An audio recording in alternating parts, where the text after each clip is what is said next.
Gente, já confere aí.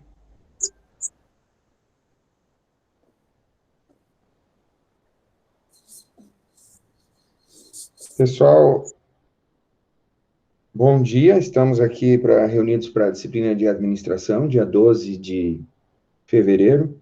Eu vou pedir que cada um deixe o seu registro ali no chat para a gente confirmar a presença.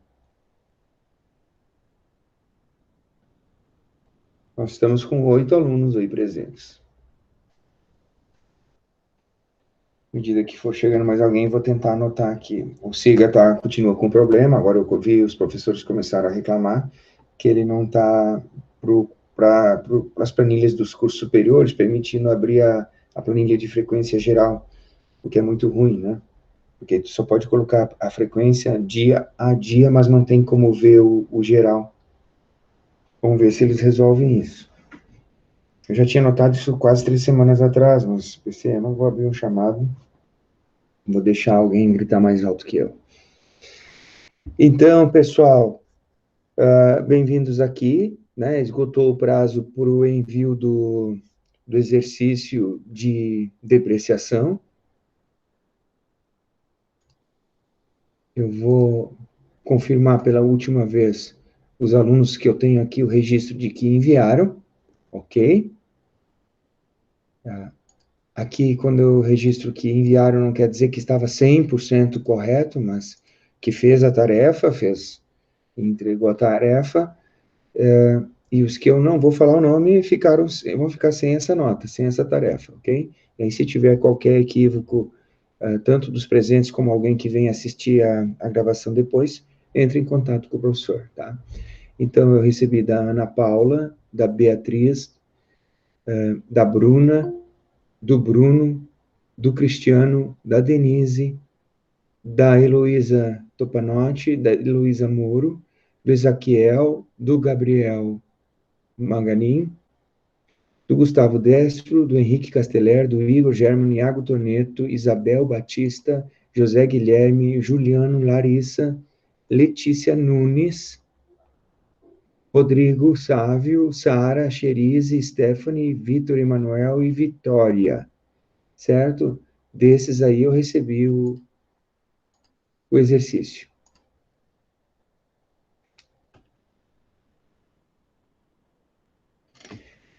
Eu já deixei no Siga o exercício que deve ser entregue na semana que vem, certo? Mas lá no final da aula, nós vamos exemplificar, mostrar o exercício e fazer juntos, né? Começar pelo menos a resolução de alguns dos exercícios, mas vamos lembrar que para essa sequência de exercícios agora, a gente só tem uma semana, tá, pessoal? Aí os exercícios que eu coloquei ontem lá, e hoje nós vamos explicar, vocês terão que entregar até as 8 horas do dia 19, que é sexta-feira que vem, ok? Lembrando que cada um desses exercícios vale 1/3 de uma das 4 notas da disciplina, conforme está no plano, tá? Então, vão ser 3 conjuntos de exercícios, o primeiro já foi, o segundo agora está correndo o prazo, né, para que seja entregue até o dia 19, às 8 horas da manhã. Ok, pessoal? Então, vamos lá. Nós vamos primeiro encerrar o assunto que a gente vinha trabalhando semana passada, que é sobre os conceitos de eficiência e eficácia. Ficou um terceiro termo que também é usado na administração e a gente não trabalhou e esse termo apareceu em algumas questões. Inclusive, duas questões a gente vai rever agora, né, onde aparece esse termo que chama efetividade. Quem olhou os slides deve ter visto isso, que aparecem os conceitos de eficiência, eficácia e, por último, efetividade. Eu não dei muita importância para ele, mas a gente também não pode deixar de dar uma pincelada neste conceito e, portanto, vamos dar uma olhada nele agora.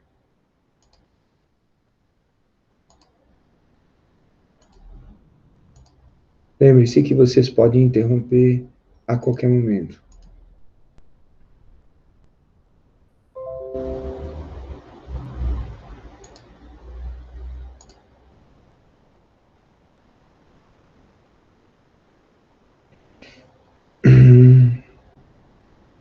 Bom, está aparecendo aí para vocês e eu não estou conseguindo fazer entrar a projeção. Que coisa. Agora sim.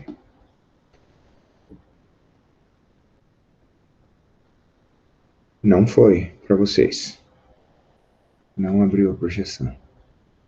Complicado isso. Bom, de qualquer maneira, vocês estão vendo aí, tá? Não vou perder mais tempo. Efetividade, então, é um conceito mais amplo e também mais subjetivo. Diferente de eficiência e eficácia, que podem ser medidos, podem ser contabilizados, né, parametrizados. Pode colocar um número lá, tu tem eficácia de 50%, eficiência de 30%, isso é possível. Efetividade já não comporta esses parâmetros. Efetividade é um conceito, então, mais amplo, que busca avaliar os resultados das ações implantadas, verificando os reais benefícios que as ações trarão, verifica o impacto das ações. Para quem vai fazer concurso, cuidem dessa palavra, impacto. Ela sempre vai aparecer, ou quase sempre, quase de certeza vai aparecer, quando se estiver falando de efetividade, que é o impacto na sociedade, né, o impacto na comunidade das ações daquela organização. Tá? A efetividade é o resultado de um trabalho de qualidade de uma empresa. É a transformação que ela traz no ambiente social, na comunidade, como a gente falou. Tá? Então, a gente ia falar de alguns exemplos, como no ensino superior no Brasil, hospital, mas não precisa, podemos falar do próprio instituto. Né? O instituto pode medir, por exemplo, do curso de agronomia, a gente falou, a eficácia em relação ao curso de engenharia agronômica. Por exemplo, a gente falou que entram 50 estudantes, e se formar 25, por exemplo, no ano, dos 50 que entraram, então nós temos uma eficácia, um resultado, né,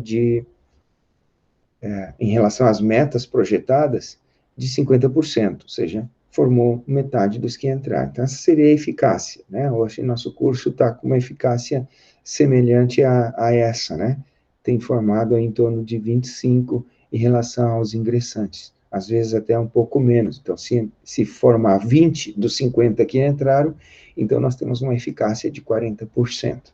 A eficiência, nesse caso, é um pouco mais difícil de medir. A gente falou do mau uso de recursos, dos desperdícios que a gente conhece, né? Então, a eficiência seria o uso, o uso racional dos recursos, né? Para não ser repetitivo, eficiência seria o uso racional dos recursos.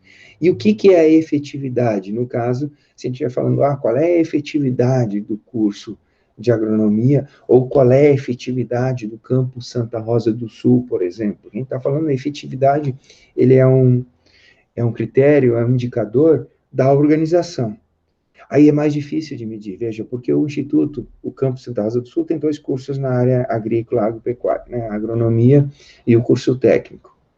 E a efetividade seria, assim, o quanto a ação, o ensino, o fato de formar técnicos e agrônomos, efetivamente melhorou o campo, melhorou o ramo agrícola, melhorou o ramo agropecuário na região.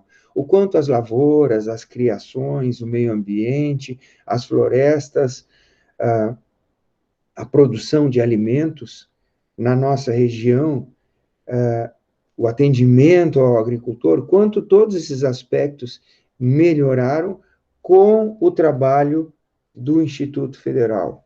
Vocês estão entendendo? Isso seria a efetividade. Olha a dificuldade de medir. Primeiro aspecto, nem todos os formados trabalham nessa área e trabalham aqui na região para medir o impacto desta formação acadêmica.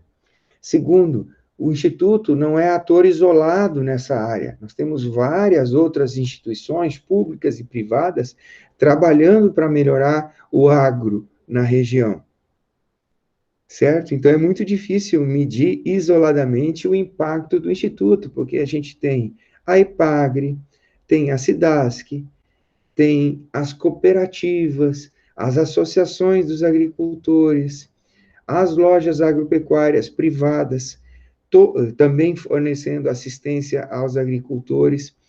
Então, é um conjunto de organizações que está atuando no agro, permitindo uma evolução dessa área aqui na nossa região. Então, medir a efetividade, o impacto do Instituto isoladamente é muito difícil. Claro que há um impacto e há uma efetividade, porque, por exemplo, nessas instituições que a gente falou, EPAGRE, cooperativas, lojas particulares, né, privadas, agropecuárias, qualquer uma dessas instituições que a gente vai, a gente encontra muitos. Às vezes a loja é toda, a empresa é toda tomada por alunos formados aqui no Instituto Federal, tanto do curso de agronomia como do curso técnico.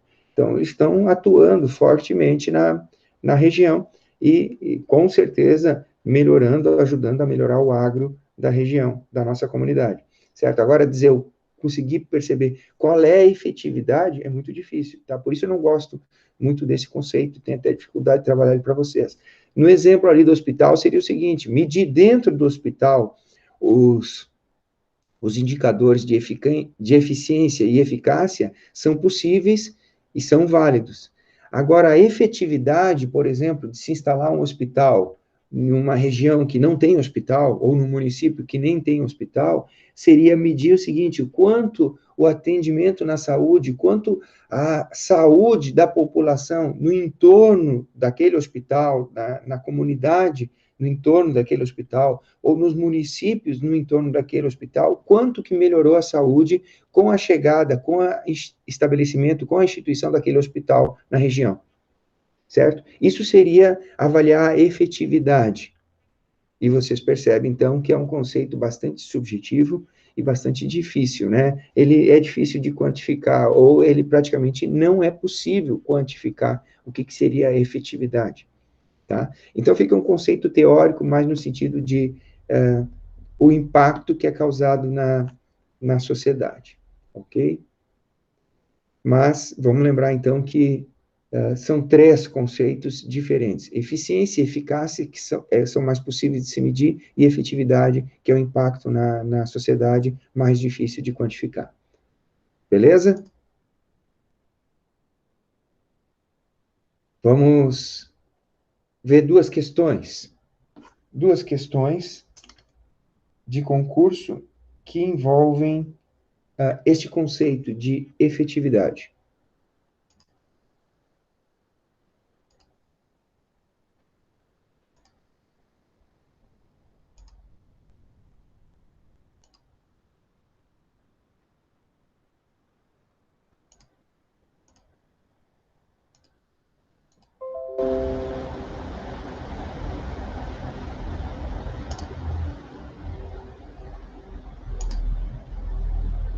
A maioria dessas questões a gente passou semana passada, né? Então, quem não pôde acompanhar, por favor,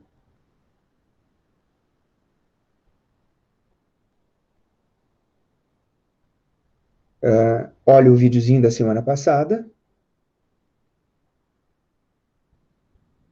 Aqui está tapando para vocês também, agora eu consigo ver, ó. Tirar essa barrinha. Então, essa questão aqui de concurso, pessoal, para analista judiciário, tá? Do Tribunal Regional Eleitoral de Pernambuco, ok? Seguinte, ó. O assunto era eficiência, eficácia e efetividade, tá? Então, aqui é uma questão, vocês já vão saber a resposta, né? Porque foi o que faltou na semana passada. Mas vamos lá. As metas estratégicas da empresa direta constituem a matéria-prima da avaliação, cuja mensuração de desempenho se dá por meio de indicadores. Aí vamos falar de um indicador. O indicador de desempenho vinculado ao grau de satisfação, valor agregado e transformação produzida no contexto geral é o de... Veja, aqui não apareceu a palavra impacto, mas ela está subentendida. É transformação no contexto geral. É o que eu vim exemplificando para vocês. A presença do Instituto com os seus cursos transformou o agro da região? Sim, teve impacto, né?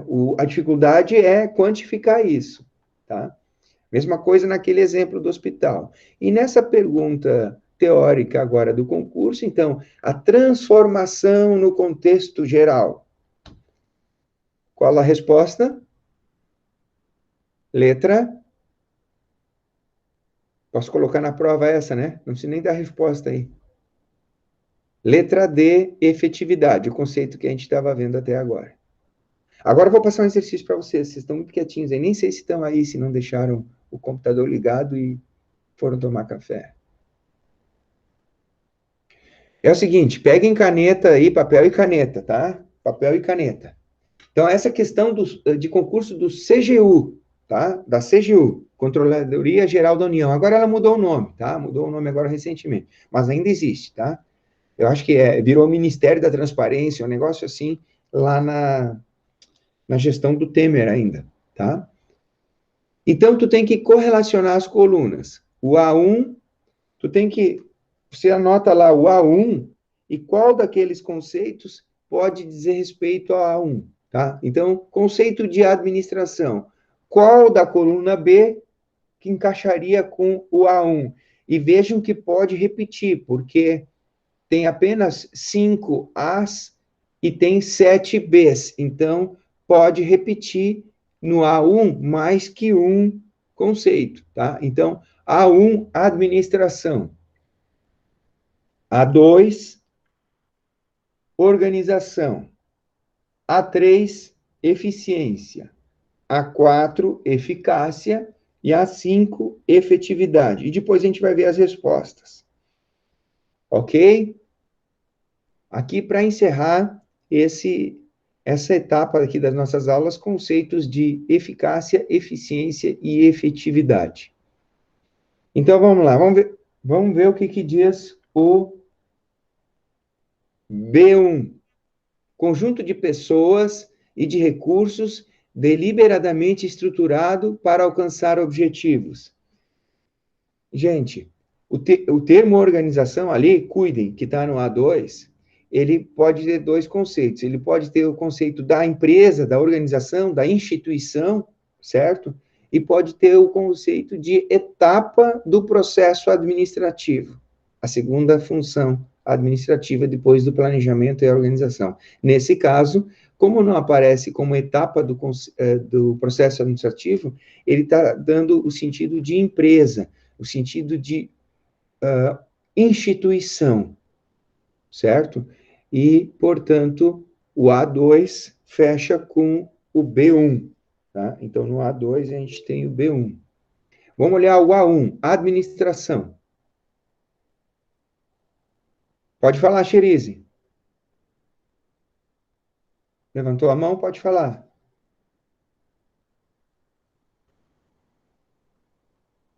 Não falou? Está no chat que você falou?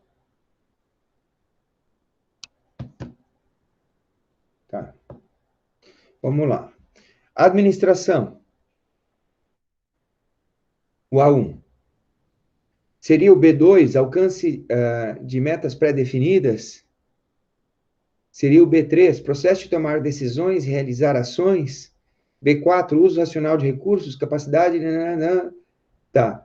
A administração, o A1, é o processo de tomar decisões e realizar ações. Isso é administração, é o conceito de administração. Processo de tomar decisões e realizar ações. Então, o A1 fecha com o B3. Vocês concordam?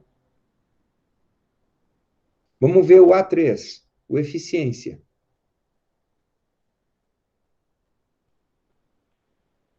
Olha lá, uma coisa que está batendo com o A3 é o B4, uso racional de recursos. Né? O uso racional de recursos é basicamente o conceito de eficiência. Então, o A3 bate com o B4. Vamos ver o A4. Vão anotando aí, porque o gabarito está no slide seguinte. O A4, eficácia.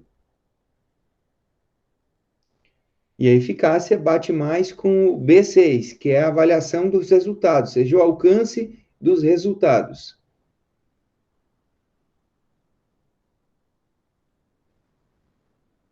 A4, B6, e vamos ver o A5, efetividade, entra o conceito de efetividade. Capacidade de alcançar resultados por meio de pessoas e da alocação eficiente de recursos. Parece o B5, parece que bate aí. Ah, o eficácia também, ó, vocês não me chamaram atenção. Alcance de metas pré-definidas, o B2. Isso também bate com a eficácia, tá? Então, o A4 também pode ser o B2. Alcance de metas pré-definidas. E a efetividade por 5, por final, né? A 5, efetividade, capacidade de alcançar resultados por meio de pessoas e da alocação eficiente de recursos. B5. A5, B5. Quando a gente vai ver as respostas, vejam, uma questão bem complicada essa do concurso tridirecional, veja, não aparece todos os As e todos os Bs. Então, quando tu vai conferir aqui, apenas uma delas permite o perfeito encaixe das respostas, que é a letra A. O A1 bate com o B7, ele batia com o B3, mas também bate com o B7, porque o A1, a administração, também é o estudo das organizações. Complicado aqui, né, pessoal? Acho que eu vou deixar essa de fora da prova, tá? Vou deixar de fora da prova. O A2 a gente tinha anotado, que era o B1, fechou? E o A3 a gente tinha anotado que era o B4. Se a gente for ver todas as outras, não encaixa, tá? Se alguém quiser depois se dedicar em cima dessa questão, pode olhar o vídeo com calma, que a gente vai colocar lá no YouTube, tá? Mas eu vou fazer o seguinte, eu vou me comprometer de não colocar essa questão na prova, para não complicar mais ainda a vida de vocês. Feito?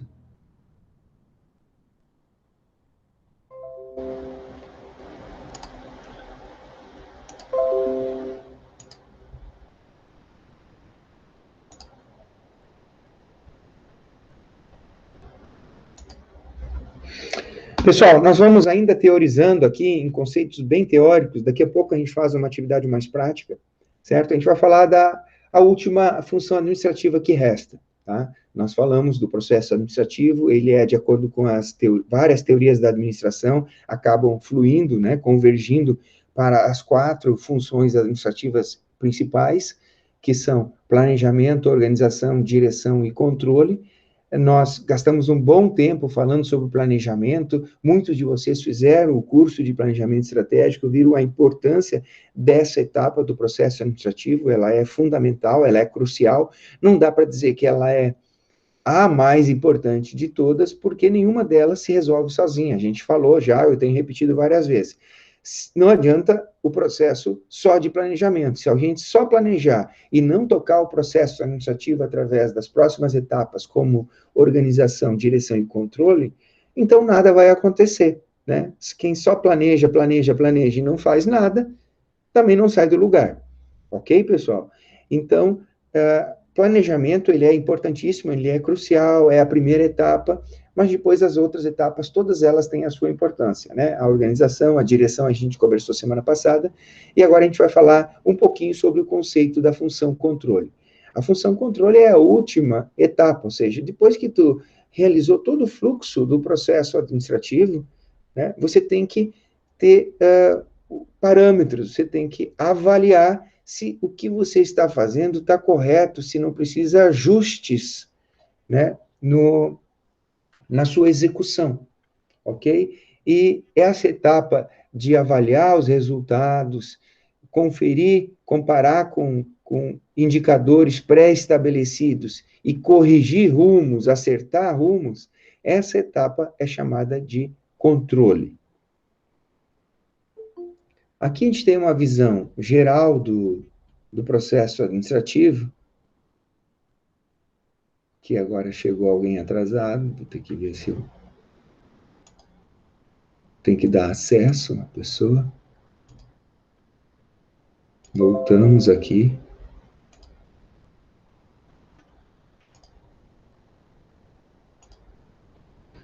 Aqui uma ideia geral do processo administrativo, esse slide aparece em todos os slides praticamente da função, então nós vamos dar mais ênfase aqui à função controlar ou à função controle, tá? Então, como é que é composta, né? Como é que são as etapas do controle? Deve-se definir os padrões de desempenho, deve-se medir o desempenho alcançado, deve-se comparar o desempenho alcançado com os padrões estabelecidos, deve-se identificar causas da situação, tanto para o caso de estar se atingindo os padrões, como se estiver superando os padrões, ou se não estiver atingindo os padrões pré-definidos. E, em seguida, então, agir, tomar a ação corretiva para corrigir os desvios e assegurar o alcance dos objetivos. E usar essas duas últimas etapas, que é o diagnóstico da situação, se está atingindo os parâmetros ou se não está atingindo e por que não está atingindo, e então propor ações corretivas, já são o ponto de partida do replanejamento, do novo planejamento necessário para que esse processo volte a acontecer como um ciclo infindável. Como a gente falou, já principalmente na etapa do planejamento, nenhuma empresa, nenhuma organização planeja o seu fim, certo? Ela sempre planeja esse processo dinâmico de administração, de gestão. Ou seja, chega ao final, se faz os controles, se verifica os indicadores, e aí se refaz o planejamento para que se melhore os indicadores para o próximo ciclo. Veja, o Instituto Federal Campus Santa Rosa do Sul não vai existir para sempre. Vai ter um dia que ele vai fechar. Todas as instituições, todas as organizações são assim. A gente já deu vários exemplos para vocês. Mas, por enquanto, e a maioria das organizações não planeja seu próprio fim. Ele acontece por diversos motivos, certo? Então, o Instituto vai fechar. Quando? Não se sabe. Mas a Varig, por exemplo, naqueles exemplos que a gente deu, nunca planejou o seu fim, mas ela terminou. A Kodak nunca planejou o seu fim, apesar que, tecnicamente, a Kodak não terminou, né? Mas ela não planejou o seu fim, mas ela acabou, certo? A Mesbla, por exemplo, quem é mais antigo aí, Antônio, Vladimir, pessoal que está aí, a Mesbla nunca fez o planejamento do encerramento das suas atividades. Ela planejou existir para sempre, mas mesmo assim ela parou, certo? Então, muitas vezes para por erro no processo administrativo, por erro de gestão. Falhou nesse processo cíclico aqui, certo? Vamos teorizar mais um pouquinho, tá? Então, aqui mostra o ciclo dentro do controle. As coisas que a gente já falou, só que apresentados de uma outra maneira. Vamos ver o que os autores nos falam aqui sobre a função controle. Os padrões são um modelo a ser seguido, as normas são regras, referências que proporcionam meios para se estabelecer o que deverá fazer e qual o desempenho e o resultado desejado. Padrões e normas devem ser realistas para que sejam adequados, certo?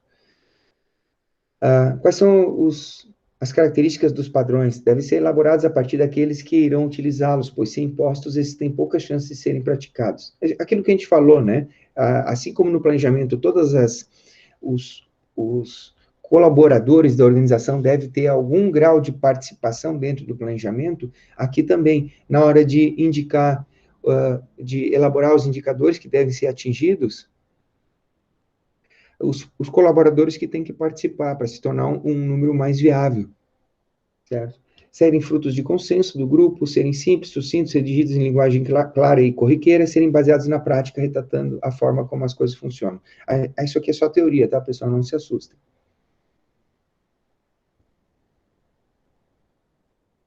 E aqui, então, vamos entender o processo de controle como um todo, tá? Tudo que eu estou passando rapidinho nos slides, não se preocupem, a gente não vai cobrar com esse nível de profundidade. Depois vocês vão ver as questões, eu vou passar as questões para vocês, inclusive as questões de controle, vocês vão ver que elas são superficiais. É só o domínio superficial do conceito, tá? Então, encerrando aqui a função controle. Quais são os objetivos? Corrigir as falhas ou erros considerando todas as fases do processo administrativo, ou seja, planejamento, a organização e a direção, indicando medidas de correção. prevenir novas falhas ou erros, sugerindo meios de se evitá-los no futuro. E, por fim, a importância do controle está em se assegurar o cumprimento do que foi planejado e o alcance dos objetivos propostos, garantindo-se que as atividades foram realizadas conforme o que foi planejado e de acordo com as ordens transmitidas. Pessoal, o controle no Instituto, ele é feito dentro dos diversos setores e nós temos também uma unidade maior de controle chamada auditoria interna. Você já deve ter ouvido falar que existe o setor de auditoria no Instituto. Cada campus tem um módulo de auditoria e nós temos a auditoria geral que fica em Blumenau, certo? Então, dá para se dizer assim que na nossa instituição o controle ele está materializado nesse setor, que é a auditoria. Porém, não é só a auditoria que faz o controle. Cada setor deve ter o seu próprio mecanismo de controle, porque senão demoraria muito para se identificar as falhas, as deficiências, e se planejar e se projetar ações corretivas para diminuir aquelas falhas, porque senão o setor de auditoria teria que ser maior do que teria que ser enorme, teria que ter praticamente um auditor em cada setor. Praticamente, teríamos que ter um auditor em cada setor do Instituto. Por exemplo, o setor de cópias, ele tem que, ele mesmo, avaliar a eficiência dos seus resultados, a eficiência do seu trabalho, a eficácia dos seus resultados, e propor ações corretivas. Se, por exemplo, estiver desperdiçando papel, estiver desperdiçando toner, a máquina estiver dando muito defeito e necessitar ser encaminhada para conserto, entende? O próprio setor tem que ter as suas medidas de eficácia, como eu falei, e propor, em caso de problemas, ações corretivas. Eles não podem esperar chegar lá um auditor para dizer que tem problemas, desperdício de toner, desperdício de papel, ou uma necessidade muito intensa de manutenção das máquinas, por causa de mau uso, por exemplo, certo? E assim funciona, por exemplo, dentro do setor de ensino, dentro da coordenação do curso técnico, dentro da coordenação do curso superior, certo? O próprio curso, nosso curso de engenharia agronômica, tem que ter mecanismos de avaliar os seus resultados. Nós não podemos esperar a auditoria, porque a auditoria ela não faz verificações todos os anos no nosso curso de agronomia, por exemplo, porque eles não têm pernas para isso. Nós temos um auditor no campus Santa Rosa, certo? Então, ele não tem condições de avaliar o resultado do trabalho de todos os setores do campus. E, portanto, eles fazem um trabalho que é por amostragem. Num ano, eles avaliam lá o curso técnico, no outro ano, eles avaliam o curso superior, no outro, lá, pega o setor xerox, lavanderia, cozinha. Eles escolhem, a cada ano, dentro de um plano de auditoria, essas verificações. Só que imagina, o xerox, de repente, ele ganha uma auditoria em 5 anos, e ele não pode esperar 5 anos para tomar ações corretivas em relação àquilo que pode estar acontecendo de errado, conforme o exemplo que eu mencionei para vocês, ok? Então, dentro de cada setor, departamento, tem que ser feito o papel do controle, mesmo que não tenha um administrador, um gestor ali dentro. Quem estiver trabalhando ali vai ter que ter mínimo conhecimento da necessidade de se fazer o controle e, por si só, implantar medidas de controle e de replanejamento. Ok? Eu sei que é bastante teórico, bastante chato. Vou pedir que vocês, esses slides todos, dos 4 processos, das 4 funções administrativas do processo administrativo, já estão no SIGA, no tópico da semana passada, e semana que vem, que deve sobrar um tempinho para nós na semana que vem, a gente vai olhar algumas questões do processo administrativo como um todo, questões de concurso, como eu tenho proposto para vocês, questões de concurso sobre todo o processo administrativo, apenas com abordagem conceitual, ou seja, só questões mais superficiais, só para a gente ter o domínio do conceito, do que é a função planejamento, do que é a função a organização. Na verdade, planejamento vocês sabem mais porque fizeram o curso, certo? Mas essas questões conceituais, superficiais sobre a organização, direção e controle. Me perdoem por ser tão teórico, isso aqui já é um assunto chato, e pela internet e à distância, sem a gente estar olhando no olho de vocês, fica mais difícil ainda, ok? Mas a gente tem que considerar agora tarefa dada, ok? Eu estou só com 11 aqui alunos anotados, mas a gente tem 12 presentes, então quem foi chegando depois aí, bate um presente aí no chat, quem não deu presente ainda, quem chegou depois,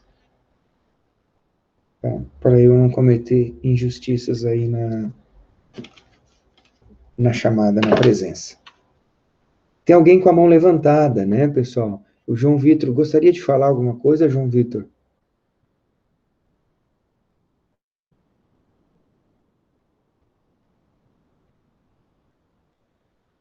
Tá, é porque isso acontece, normal, é que tua mãozinha tá ali, né? É normal, a gente clica ali sem querer. Tá, vamos tentar falar de uma coisa mais aplicada agora, tá? Que seriam os, os exercícios que a gente passou para vocês e as técnicas de análise de investimentos para planejamento, ok? Estão preparados? Vamos lá.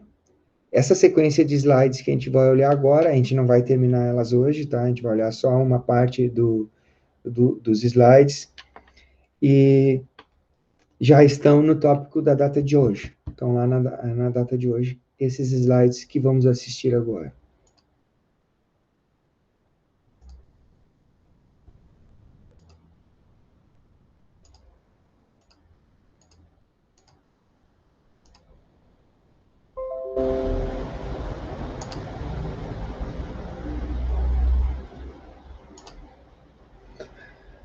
Chamando de técnicas de análise de investimento para projetos, tá? Então, eu não vou ficar aqui repetindo o que é planejamento, vocês sabem o que é planejamento. Vocês fizeram aquele curso que a gente propôs para vocês, a maioria de vocês fez com êxito, então a gente já sabe da importância do planejamento, que é o processo de estabelecer metas, de identificar os meios necessários e fazer a análise do ambiente, e os riscos, as possibilidades, né? E vamos adiante, tá? Então, a análise de investimentos para projetos, para o planejamento, ela está intimamente ligada à correta apuração dos custos. Então, agora nós vamos linkar, nós vamos voltar e ligar com aqueles conhecimentos de levantamento de custos que vocês utilizaram para fazer aquele trabalho de análise econômica de uma atividade rural dentro de uma propriedade, certo? Então, quando a gente analisa investimentos, a gente está falando em recursos, em dinheiro, e tentando reduzir os custos e utilizando os recursos da forma mais eficiente possível para atingir os objetivos, ok? Então, só se justifica, esses conceitos que a gente está trazendo aqui estão no livro do Hoffman, que é a bibliografia básica da disciplina. Então, só se justifica a implantação de um projeto se os rendimentos esperados forem superiores ao montante que é necessário investir. Tá, óbvio, certo? Então, alguém só vai abrir um negócio se tiver a expectativa de que os rendimentos, como Hoffman diz ali, sejam superiores ao valor investido. Só aí que faz sentido, né, implantar um projeto. Pode ser até que não dê certo, que no final, ao implantar o projeto e ao colocá-lo em execução, os rendimentos não atinjam aquilo que foi pensado, aquilo que foi planejado, e ao longo de alguns períodos se perceba que o negócio é inviável, certo? Mas ninguém vai projetar um negócio inviável de partida, ou seja, onde você está projetando um rendimento que é inferior ao montante investido, ou seja, você não vai ter o retorno do montante investido. Nesse caso, se você identificar isso, o projeto não vai sair do papel, não deve sair do papel, tá? Todas as técnicas de avaliação que a gente vai usar, elas repousam sobre a medida da rentabilidade, ok? Então, isso o Hoffman já dizia em 1978. Então, o primeiro processo que a gente deve levar em conta é o orçamento. O que é o orçamento? Qual o conceito de orçamento dentro do planejamento, dentro da administração? É um processo de planejamento de todas as entradas e saídas de recursos financeiros na empresa ou propriedade rural, permitindo a avaliação de propostas de investimento, que seria o orçamento integral ou total, de interferências de mudanças programadas, que aí chama orçamento parcial, bem como a previsão das suas necessidades diárias, que é o orçamento de caixa.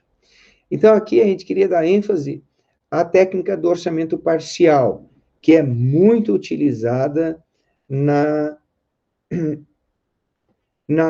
agricultura e nas empresas em geral, nas instituições em geral, que é o seguinte, dependendo do tamanho da organização, e tu quer propor uma melhoria no processo produtivo, seja agora uma indústria, seja uma propriedade rural, você não precisa rever todo o orçamento. Você usa a técnica do orçamento parcial, e ela é bem intuitiva, não existe forma para isso, que é o seguinte, tu isola apenas aquilo que você quer mudar.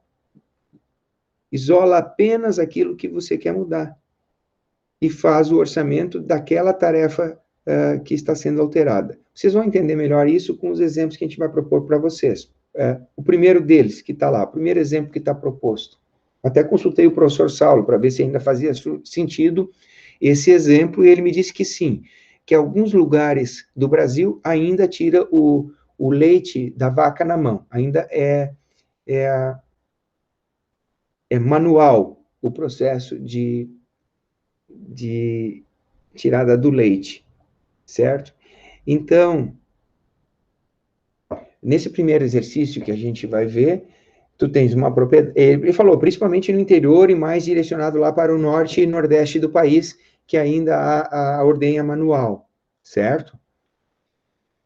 Mas ainda há. Então, o exemplo, ele tem validade. Então, tu tens lá uma propriedade com 100 vacas, e a ordenha é manual, e para isso, a empresa, o proprietário, precisa de 4 funcionários, certo?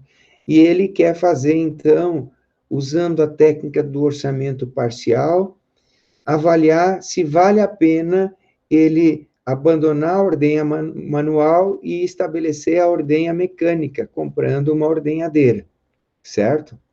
Então, quando se vai usar a técnica do orçamento parcial, eu não preciso pegar todo o orçamento do processo produtivo. Por exemplo, o galpão pode continuar sendo o mesmo, então eu não preciso orçar o galpão, certo? Eu não preciso, as vacas continuam sendo as mesmas. A alimentação, a ração, o volumoso, o pasto para a alimentação dessas vacas continua sendo o mesmo. A parte sanitária dos animais, as vacinas, os remédios para os animais, que não tem a ver com a questão da ordenha ser mecânica ou manual, a parte das vacinas, por exemplo, continua a mesma. Então, elas não precisam entrar no meu processo de orçamento parcial. Eu vou isolar apenas aquilo que vai mudar, que no caso seria a mão de obra e tudo que envolve a ordenha mecânica. Eu vou projetar aqui o exercício que quem já abriu deve ter visto.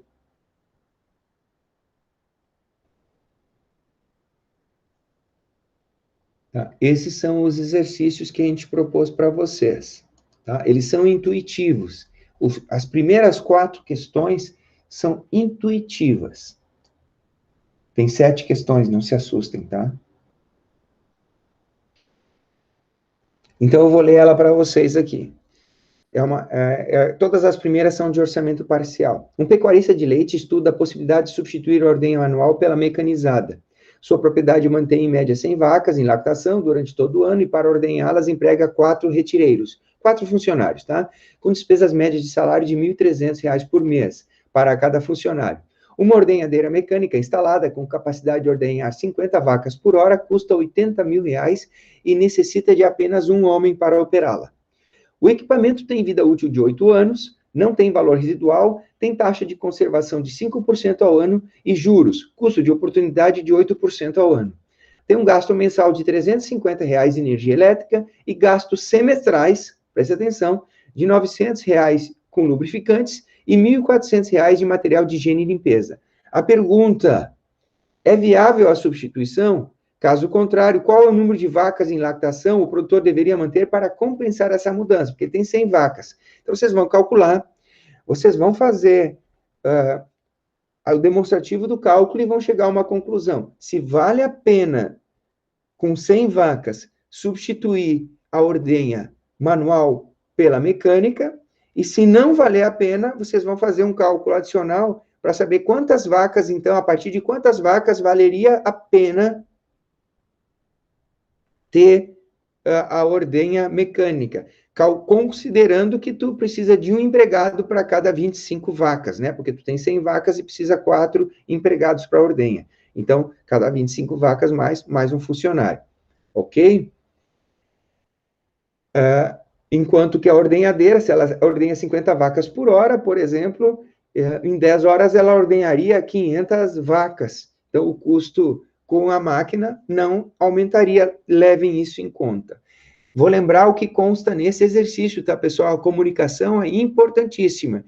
No exercício passado, que é basicamente um exercício e um teste de comunicação, já teve alguns ruídos, né? Teve aluno querendo fazer os 3 exercícios, teve aluno que perdeu a senha, né? E veio me pedir a senha depois. Teve aluno que não entendeu o par ou ímpar e tudo mais, tá? E teve 20 alunos que não entregaram o exercício, tá? Agora, novamente, vai o exercício que envolve a comunicação também. Vocês vão fazer esse exercício à mão, numa folha de caderno, tá, pessoal? E depois vão me mandar as fotos das respostas com o cálculo, tudo feito à mão. Eu não posso pedir a solução desse exercício feito aqui no computador, porque invariavelmente vai ter algum aluno que não vai estar levando a sério a disciplina e vai mandar a cópia de outro aluno, tá? Então, para evitar isso, eu preciso do exercício feito à mão, mesmo que seja um garrancho feio, tentem melhorar a letra de vocês, façam a foto e mandem as fotos dos exercícios num único e-mail para mim até a sexta que vem, dia 19, até às 8 horas, tá? Com as respostas. Depois, às 8h30, eu vou lançar o gabarito de todas essas questões, tá? Eu vou colocar no SIGA o gabarito de todas essas questões. O gabarito do exercício que vocês entregaram até hoje de manhã, eu não coloquei, porque praticamente a gente fez aqueles exercícios em aula e está gravado em vídeo, tá? Mas esses aqui eu vou colocar o gabarito.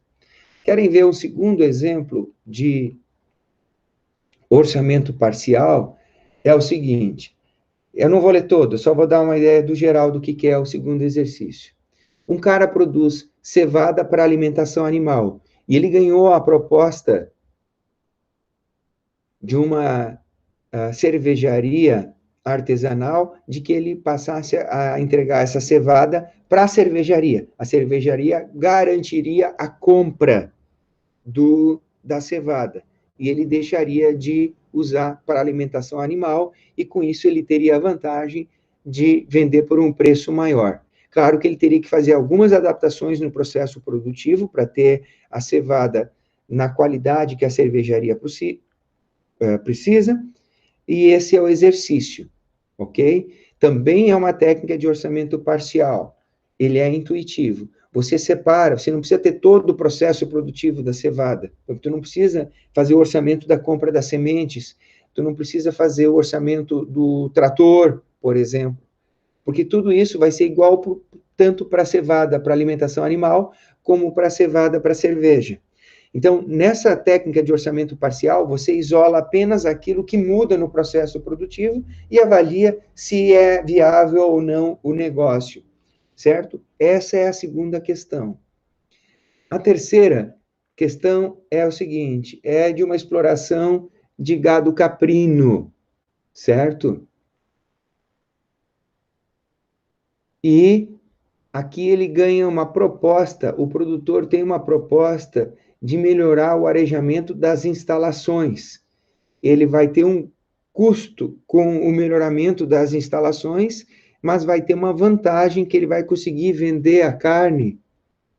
Ele vai aumentar a produção e vai conseguir vender a carne por um preço um pouco maior também, em função do critério sanitário.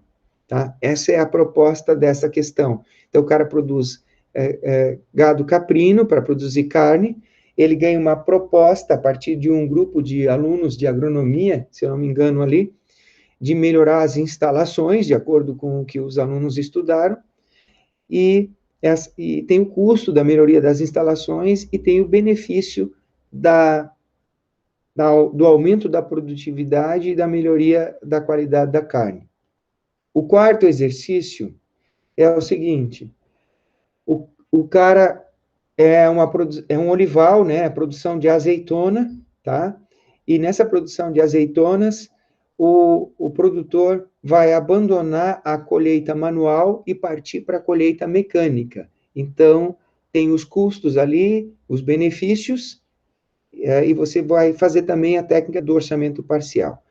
Para essas 4 questões, não existe fórmula. Como eu disse, a técnica do orçamento parcial, ela é intuitiva. Vocês vão ter que usar a lógica.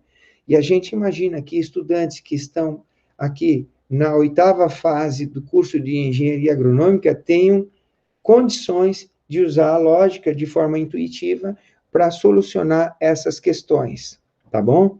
Então, está dado o exercício para vocês coloquem em prática o conhecimento que vocês desenvolveram ao longo da vida de vocês e ao longo das disciplinas do curso de engenharia agronômica, certo?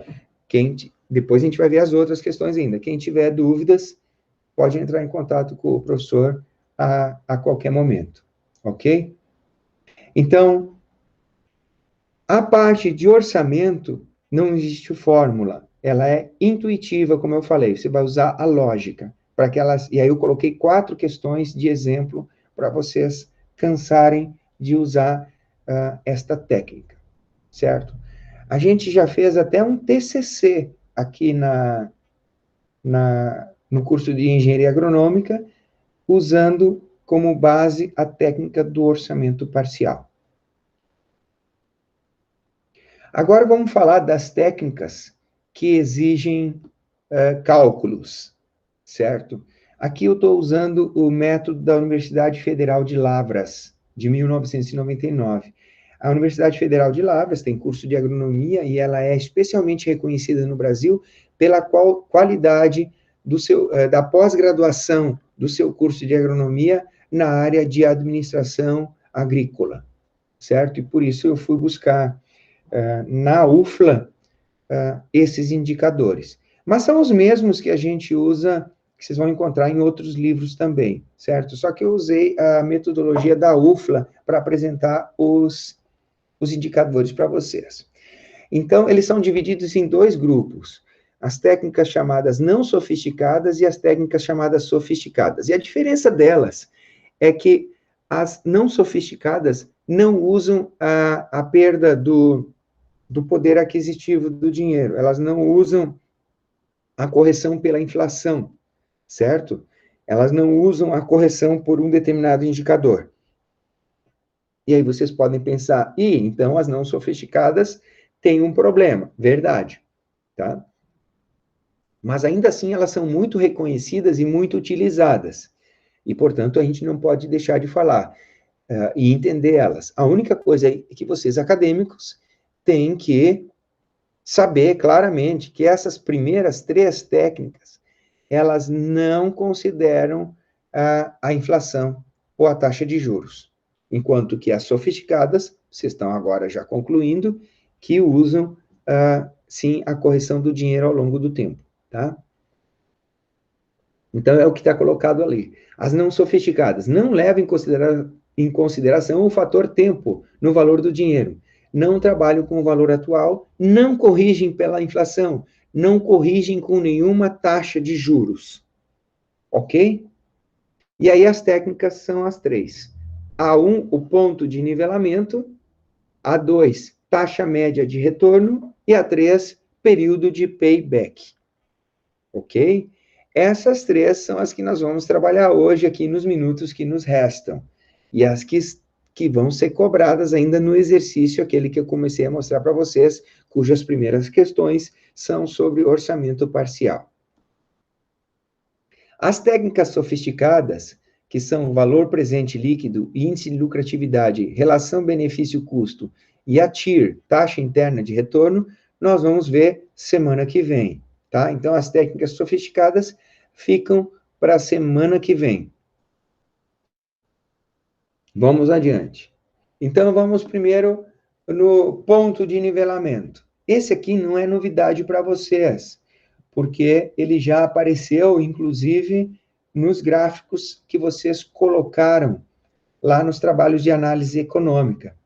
A maioria de vocês colocou no trabalho um gráfico sobre o ponto de nivelamento.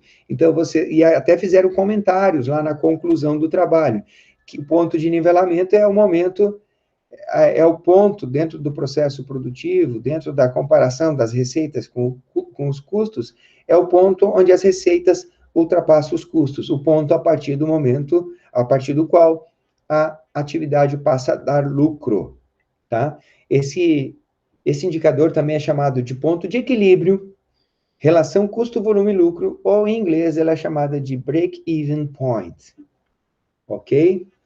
Ele é de grande utilidade quando se deseja saber a viabilidade de introdução de uma nova atividade, e ele pode ser calculado via um gráfico ou via fórmula de cálculo.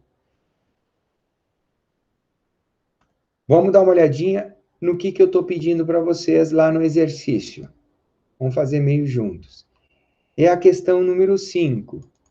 Vocês estão aí ainda, né? Imagino.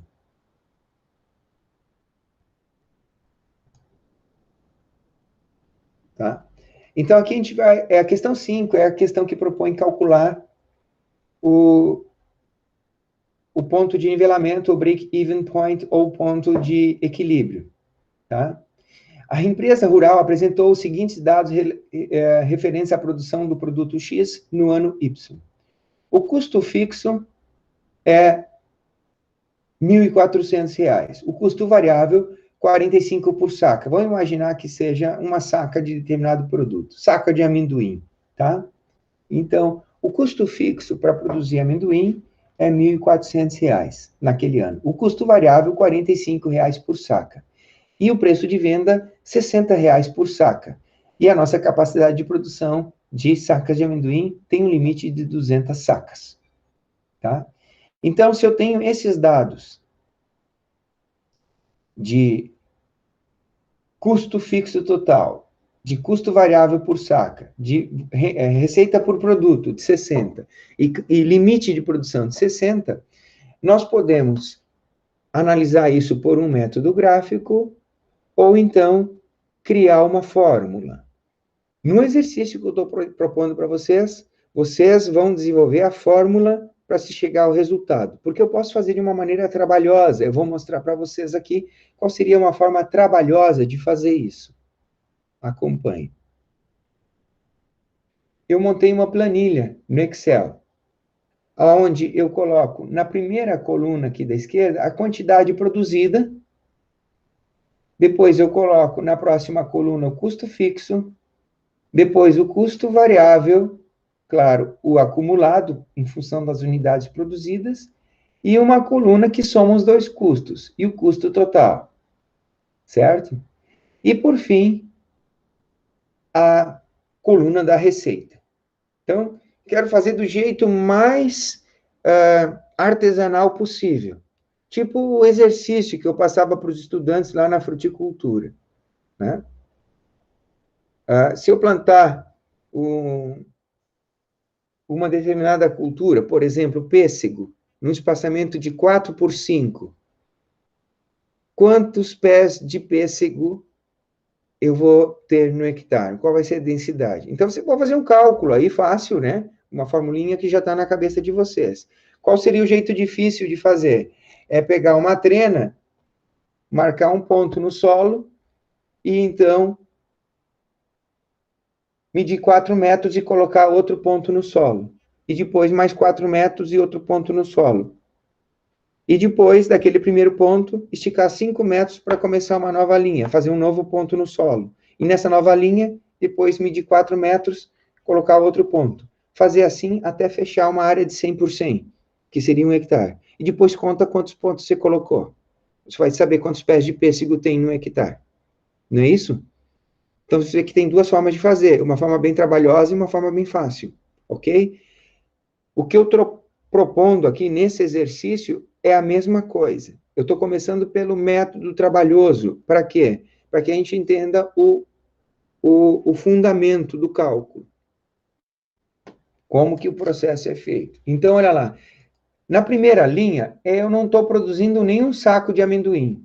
Mesmo assim, eu tenho um custo fixo, porque eu instalei a minha propriedade, né? Eu preparei a terra, gastei, né? Contratei funcionário, tá? Então, eu tenho a terra, eu tenho o funcionário, sei lá, eu tenho um galpão para o beneficiamento, tudo isso compõe o custo fixo. Então, tá lá, meu custo fixo, 1.400. Qual é meu custo variável? Não gastei nenhuma semente, nenhum adubo, nada, nenhum agrotóxico para plantar amendoim, então, não gastei nada, meu custo total é só o custo fixo. Bom, a partir de uma saca de amendoim, o meu custo fixo é o mesmo, meu custo variável é de 45 por saca, então meu custo total é 1.445 e minha receita é de 60, porque eu ganho R$ 60 por cada saca que eu vendo. Para 2 sacas, meu custo fixo continua sempre o mesmo, estão vendo? Aí o meu custo variável agora é 45 cada saca, é R$ 90 para 2 sacas, meu custo total é 1.490 e minha receita é 120. Estão acompanhando o raciocínio? A partir de agora, para 3 sacas,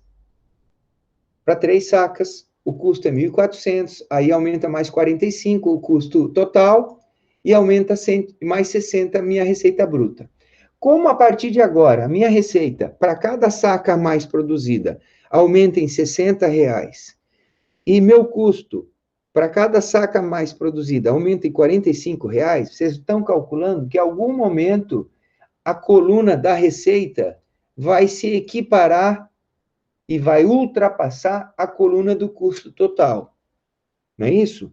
Esse momento em que a receita total ultrapassa o custo total é o ponto de equilíbrio, é o ponto de nivelamento, certo?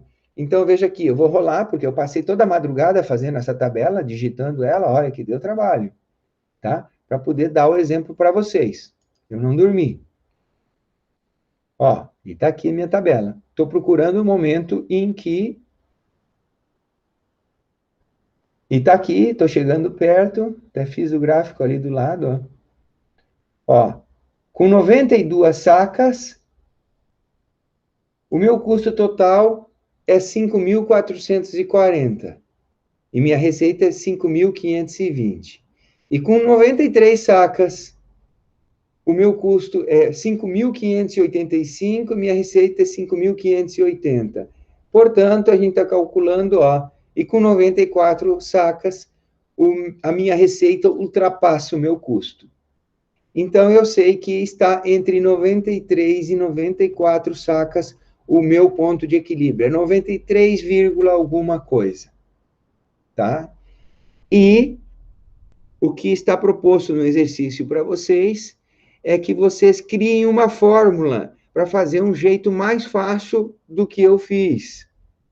Porque eu fiquei, como eu disse, a noite toda acordada digitando essa tabela aí.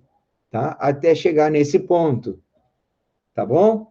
E vocês vão fazer facilmente, elaborando com os critérios lógicos de vocês, uma fórmula para que isso possa ser feito.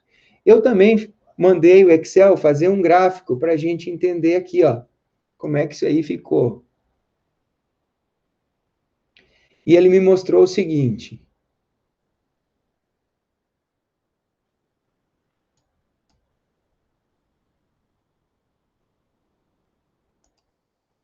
Eu tenho aqui a linha do custo fixo, tá? Os 1.400. Eu tenho a linha do custo variável, que é esse verde. Eu poderia ter tirado eles dois para não poluir, tá? A linha verde é o do custo... Opa, desculpa. A linha verde é do custo total, desculpe.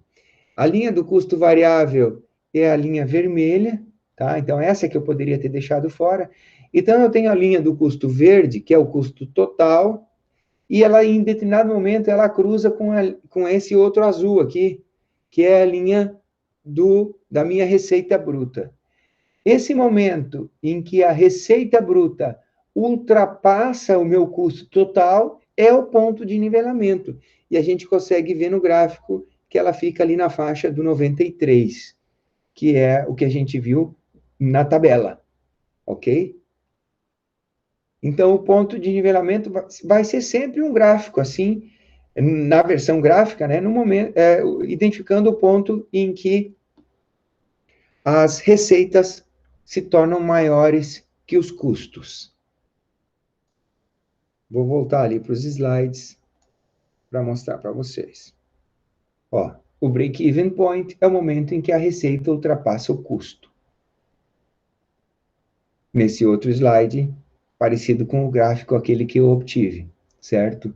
Quando a receita passa o custo. Muito cuidado, nesse gráfico aqui dos autores da UFLA, eles colocam aqui como o limite de capacidade de produção da empresa ou de absorção do mercado. Porque eu não posso aumentar a minha produção infinitamente. O mercado tem um limite de capacidade de absorver os meus produtos. Então, eu tenho que identificar isso no meu processo de planejamento.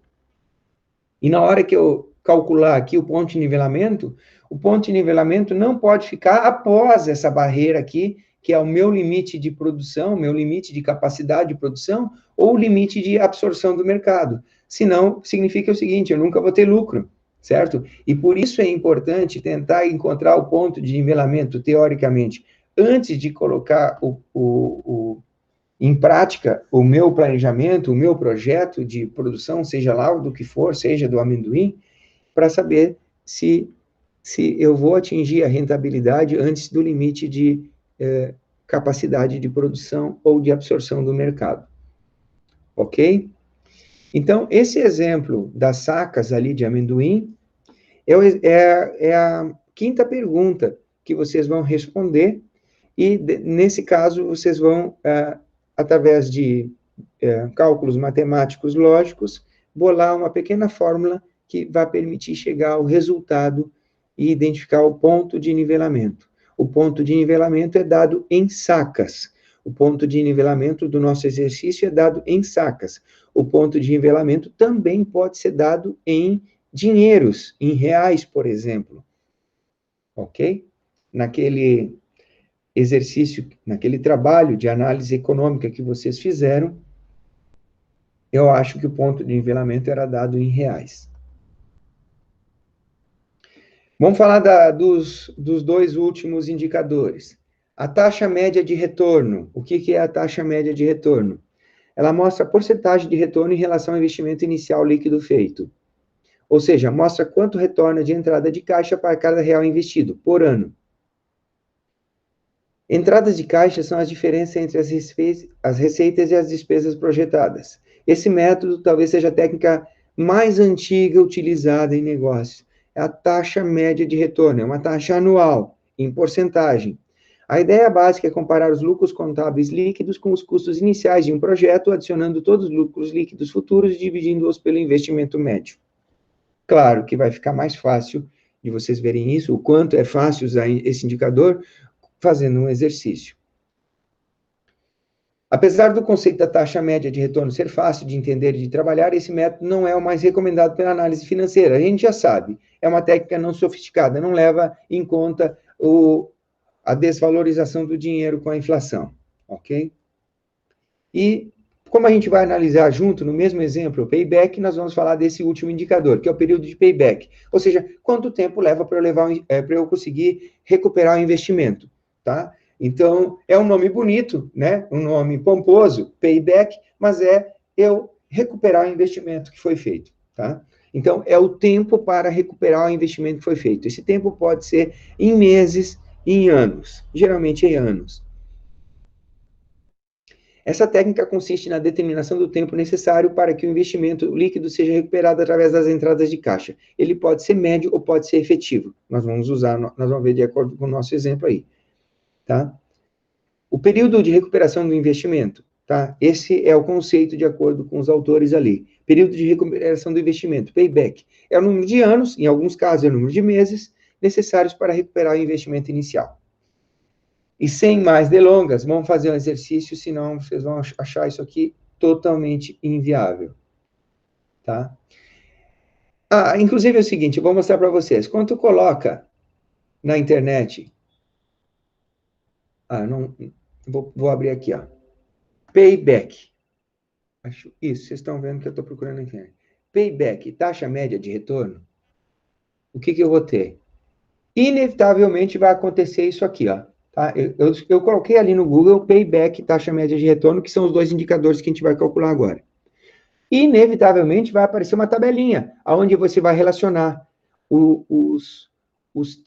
as tuas entradas de caixa e as tuas despesas, para tu identificar qual é o teu lucro líquido a cada período, certo?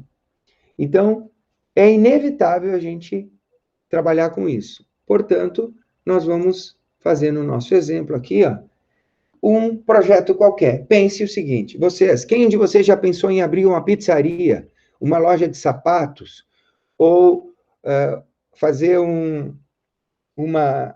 uma produção hidropônica na garagem de casa e vender os produtos, ou fazer uma pequena estufa com suculentas e vender na feira? Qualquer negócio que vocês tenham pensado, alguém de vocês já teve uma ideia, já passou pela cabeça montar qualquer tipo de negócio? Não precisa nem me dizer que negócio você já pensou em fazer. Sim, né? Heloísa, sim. A Isabel mesmo, a Isabel não está aí hoje? Não, né?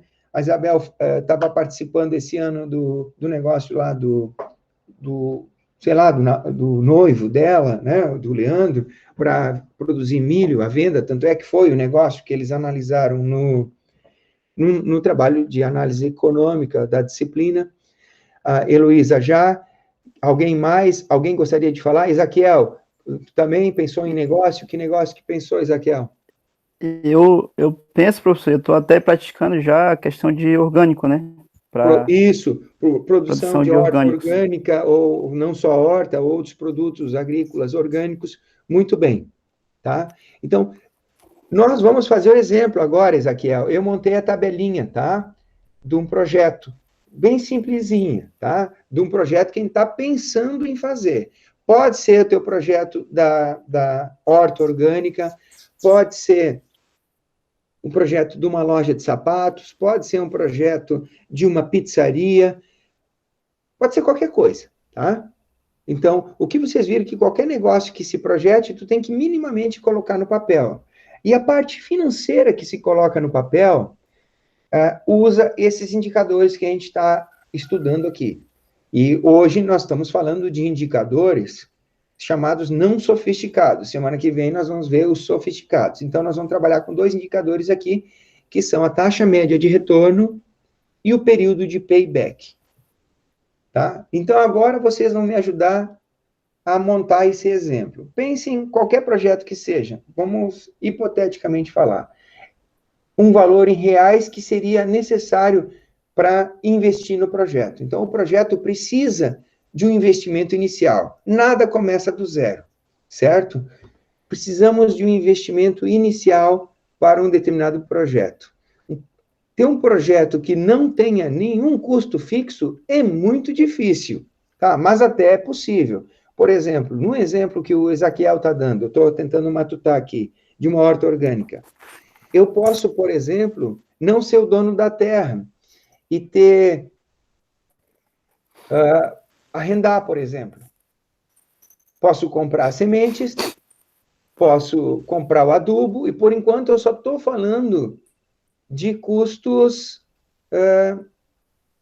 variáveis, anuais. Eu não estou falando de investimento, porque eu não precisei comprar a terra, no caso, certo? Se eu abrir uma loja de sapatos, eu vou precisar do investimento inicial? Sim.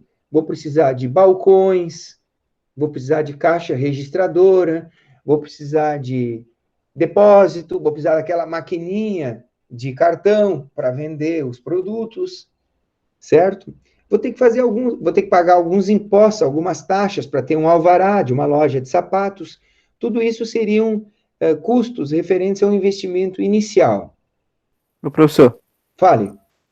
mas a compra do adubo, a compra de sementes, compra de mudas, não é um investimento?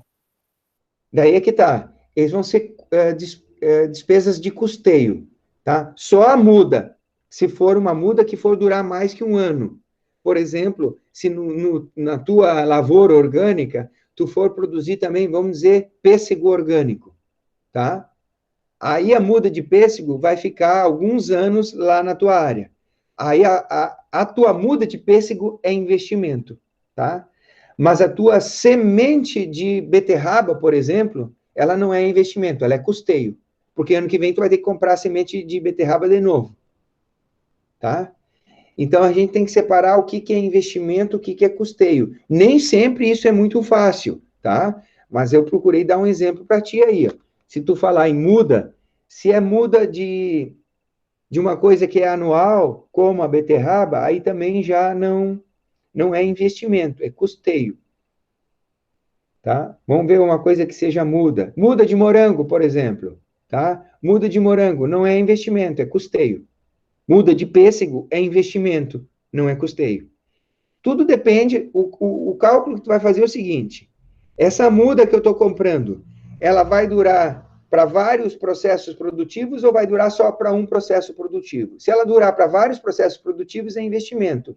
Se durar só para um ano produtivo, só para um processo produtivo, é custeio. Então, a muda de morango, via de regra, só dura para um processo produtivo. Então, ela é custeio. A muda de pêssego vai durar para 20 anos. Então, é investimento. Tá? Nem sempre isso é tão simples. E, realmente, demanda dedicação isso daí. Vamos fazer o seguinte, vamos fazer um meio termo. Vamos fazer que é uma estufa de produtos orgânicos. Tá, Ezequiel? No nosso exemplo. Por quê? Porque a estufa vai ser um investimento, tá? A estufa, ela vai durar para vários ciclos produtivos. Concorda? Sim, senhor. Tá? Então, vamos dizer que eu vou fazer eu vou trabalhar num terreno que é perto do centro da cidade, e eu vou ter uma estufa de hortaliças orgânicas, tá? E vamos dizer que o meu investimento inicial é, vamos lá, eu vou comprar estufa, vou comprar balcões metálicos, né? Vou comprar recipientes, vasinhos plásticos que duram para mais que um ano, vamos dizer assim, tá? São vários investimentos. Um sistema de irrigação, e um sistema de controle de temperatura através de exaustores também, tá bom? Então, tudo isso aí, vamos dizer que me custou 40 mil reais, tá? Agora, imagina, esses 40 mil pode ser também a loja de sapato, pode ser a pizzaria. Se for pizzaria, eu tenho que comprar forno. Se for loja de sapato, eu já falei, tá? Vamos lá, 40 mil reais, tá? Este é o investimento. E vamos supor que eu tenho uma despesa, né? A despesa são aqueles itens de custeio, que é, por exemplo, comprar substrato, comprar adubo, comprar semente, despesa com mão de obra, ok? Então, todo ano eu vou ter alguma despesa para produzir as minhas hortaliças orgânicas dentro da estufa. Todos vocês concordam ou só o Ezequiel concorda? Vocês concordam que eu vou ter despesas todo ano? Sim. Vamos chutar um valor de despesas. Todo ano eu vou colocar algumas despesas aí, tá? Eu vou colocar, para simplificar nosso cálculo, eu vou...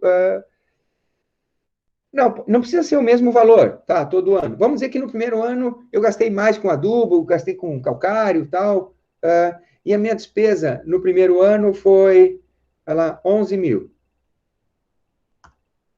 tá? No segundo ano, a despesa foi menor, foi 10 mil. No terceiro ano, estão entendendo? E aqui, só que é o seguinte, eu não estou fazendo, eu estou projetando, tá? Eu estou projetando que no primeiro ano a despesa vai ser maior, depois nos outros anos eu vou ter menos despesa. E aí, 9 mil nos anos seguintes, tá? Despesa projetada. Coloquei tudo na ponta do lápis, eu tenho despesa projetada, que é o seguinte. Da mesma forma, eu vou projetar minhas receitas. Eu vou calcular lá que eu vou produzir tantas cenouras, tantos pés de alface, tanta cabeça de repolho. Que mais que tu produziu aí, Ezaquiel? Cebola, né? Orgânica, é isso? Que Cebola, mais? alho.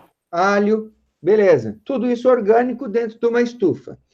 E eu estou propondo que a minha receita é quanto, tá? Quanto vai entrar de receita aí? Vamos supor que minha receita vai ser 23 mil, eu estou propondo. No ano, tá? E que no próximo ano, minha receita aumente, que eu vou aprimorando meu processo produtivo. E aqui...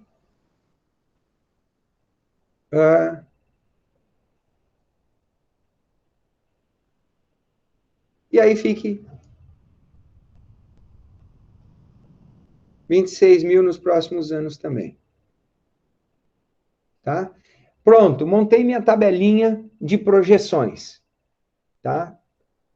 Claro que vai ter um projeto escrito por trás disso. Aqui eu só montei a tabelinha financeira, com um investimento inicial de 40 mil, uma previsão de despesas a cada ano e uma previsão de receitas a cada ano. E aí eu vou preencher a minha coluna de entrada de caixa, também chamada de LAIR, ou em inglês, EBITDA. O que é o LAIR? É o meu amigo LAIR? Não. LAIR quer dizer lucro antes do imposto de renda, que é uma forma simplificada de falar que é um lucro ainda bruto, né? EBITDA é um termo, é um indicador muito usado para empresas, que quer dizer a mesma coisa, que é o lucro bruto. Quer dizer earns before interest, depreciation, taxes. Não, está ao contrário aqui, ó. É o T primeiro e depois o D. Depreciation e amortization. Quer dizer o seguinte, lucro antes dos juros, dos impostos, da depreciação e da amortização. É o lucro bruto, que é basicamente eu tirar das receitas as despesas que eu tive, tá? Então, eu ganhei 23 mil vendendo cabeça de alface, cabeça de repolho, cenoura, cebola, alho, e as despesas que eu tive com adubo, mão de obra, com sementes, com defensivos, ou então defensivos alternativos, claro, porque a gente não está usando agrotóxicos, afinal é uma produção orgânica. Então, o meu lucro bruto, minha entrada de caixa no primeiro ano foi de 12 mil. Isso que vai interessar para nós. Tá? No segundo ano, foi de 15 mil. E nos anos seguintes, foi de 17 mil. Aqui só fiz a diferença. Até aí, alguma dificuldade, você vai dizer, professor, mas isso aí é só uma previsão. Quem é que garante que minha horta orgânica vai dar certo? Ninguém garante. Lembrem que eu falei, eu tenho um jargão. Planejar não garante nada. Planejar só é melhor que não planejar. Então, se eu faço as minhas projeções com a minha horta orgânica, eu tenho já alguma visualização do horizonte. Não quer dizer que aquilo vai acontecer de verdade, não quer dizer que é real, certo? Mas é melhor eu projetar isso do que não projetar. É melhor eu fazer isso do que não fazer, ok? Então, agora eu vou calcular a minha entrada de caixa média, que é ela que vai ser usada, tá?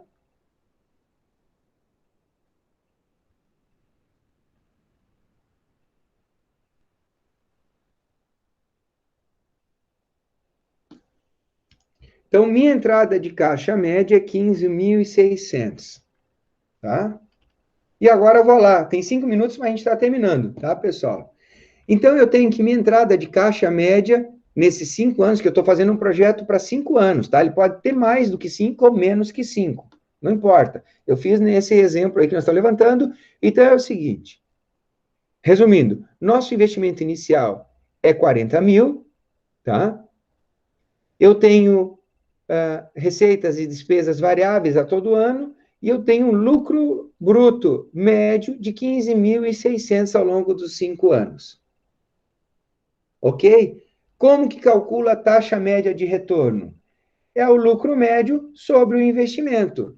Então, é 15.600 dividido por 40 mil vezes 100. Alguém calcula aí para mim? Eu vou ter que calcular.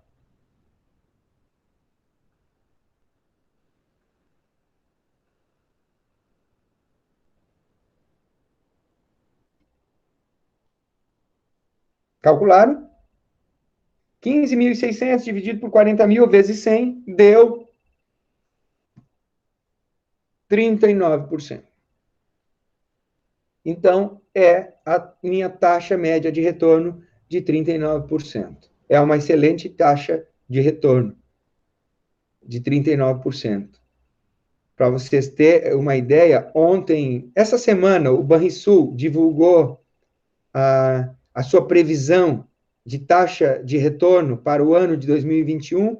Se eu não me engano, está rodando na faixa de 15%.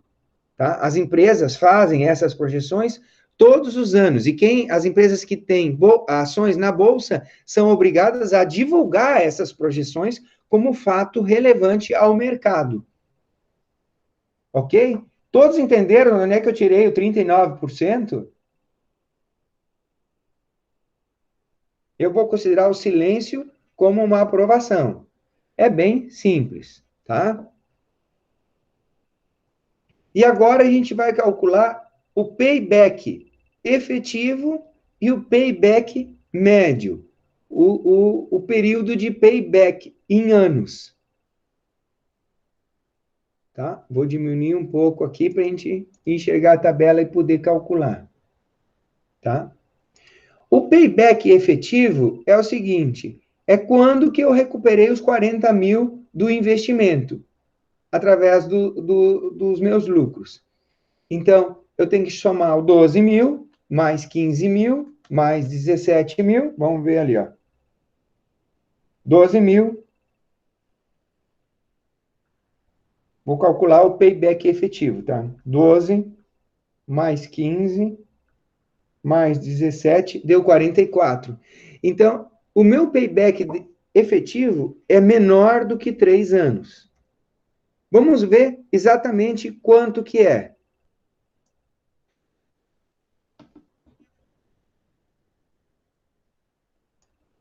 O 17, eu vou dividir em meses o 17 agora, para saber quantos meses. Ou eu posso dividir por 12, não tem problema. 17 dividido por 12, quanto dá 1,41 cada mês, tá? Aí eu tenho que os primeiros 2 anos me dá 27 mil, os primeiros 2 anos me dá 27 mil, falta 13 mil para dar 40.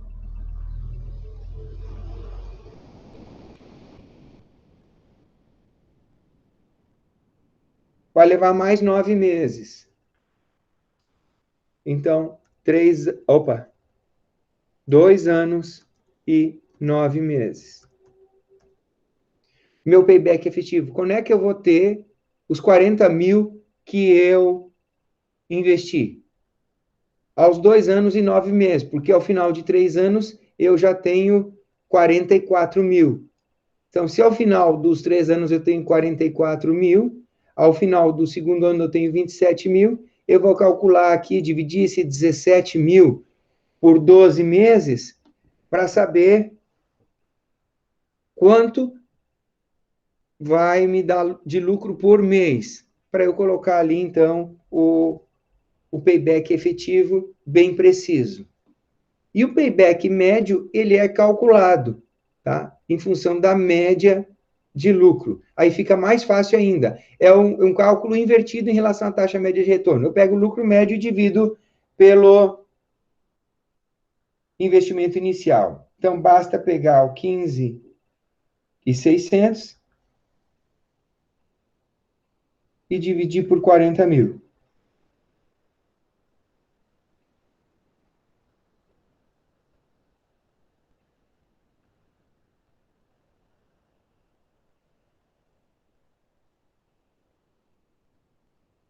Opa, não, desculpa. É o 40 mil dividido por 15.600. Eu estava dizendo que era o contrário da fórmula da taxa média de retorno, tá? É o investimento dividido pelo lucro médio. 40 dividido por 15,6, que vai dar 2,56, vou arredondar para 2,6. 2,6 anos. Ou então, isso equivale a 2 anos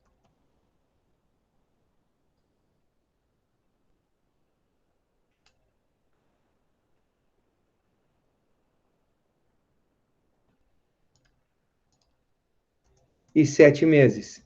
Dá alguns dias ainda, poderia colocar em dias, mas assim, arredondando já é o suficiente. Tá? Veja que o payback efetivo ficou diferente do payback médio. Por quê? Porque os meus lucros não foram iguais todos os anos. Ok? O que eu passei no exercício para vocês? Bem simplesinho, vocês vão achar barbada. Tá? No exercício que eu passei para vocês, eu tenho 2 projetos, ó, exatamente como eu coloquei para vocês, 2 projetos, a questão 6, né? Projeto A, que tem, então, o lucro de caixa, que é a entrada de caixa, que é igual 20 mil todo ano. Depois tu tem o projeto B, que a entrada de caixa varia todo ano, tá aqui. Eu já calculei a média para vocês e ainda passo a seguinte informação. O projeto A tem um investimento de 65 mil e o projeto B um investimento de 72 mil. O que tem que calcular? A taxa média de retorno e o payback efetivo dos projetos A e B. Vocês vão calcular, é bem facilzinho, passem para mim. E a questão 7 é igual à questão 6. É calcular de 2 projetos A e B a taxa média de retorno e o payback efetivo de 2 projetos, onde eu apresento o investimento inicial e o lucro anual livre, né, sem impostos, nos 5 primeiros anos. E na questão 6, era durante 6 anos, o que não muda nada, porque vocês vão usar o valor médio ali para calcular a taxa média de retorno. Eu já calculei a média. Na questão 7, eu não calculei a média, vocês que vão calcular a média. Bom, esses são os exercícios propostos. Vocês devem fazer à mão apenas a solução e me mandar as fotos.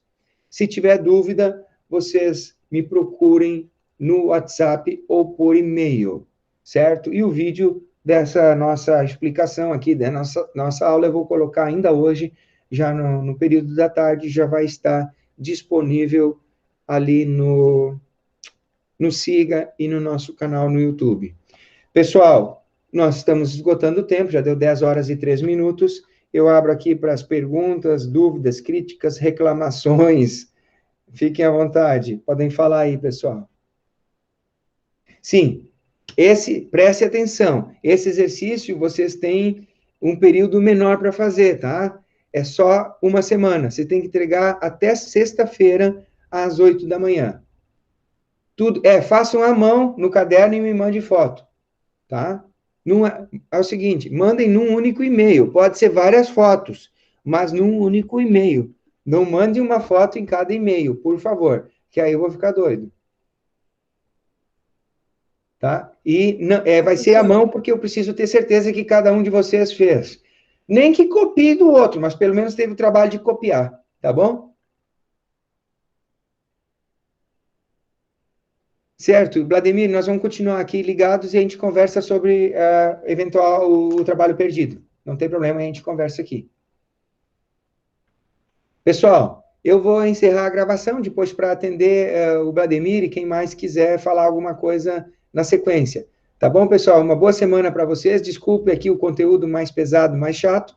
Não tem como evitar, é nossa obrigação, tá? Faz parte do nosso currículo. Um abraço, fiquem bem. Continuem se cuidando.